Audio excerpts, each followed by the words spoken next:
সবাই রাজপথে থাকতেন না। প্রশ্নের উত্তর আপনাদের সামনেই আছে। আন্তরিকতার ঘাটতি আছে বলেই তো আজকে এই অবস্থা, এতদিনের এই ম্যাসাকারটা হওয়া।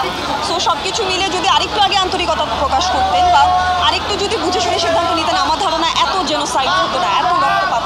আমি মনে করি আরেকটু এই জায়গায় আসলে বিষয়টা নিয়ে ভাবতাম। আন্দোলন তো চলো, মানে এই আন্দোলন কত দূর যেতে পারে, এই আন্দোলনটা যেতে পারে কত দূর? আমি তো ভবিষ্যৎবাণী করতে পারবো না, আমি অ্যাস্ট্রোলজার না।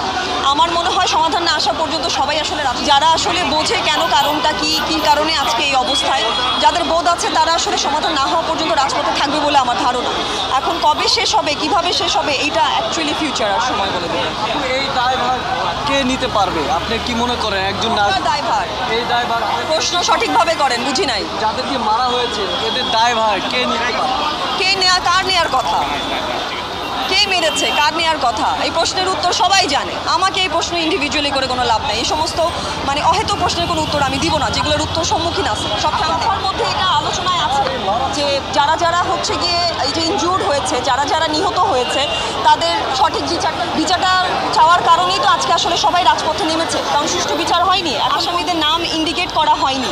সো যেহেতু আমরা এখন পর্যন্ত কোনো সঠিক সমাধান পাইনি, যার কারণেই রাজপথে দাঁড়ানো। সো এইটা এখন সমাধান না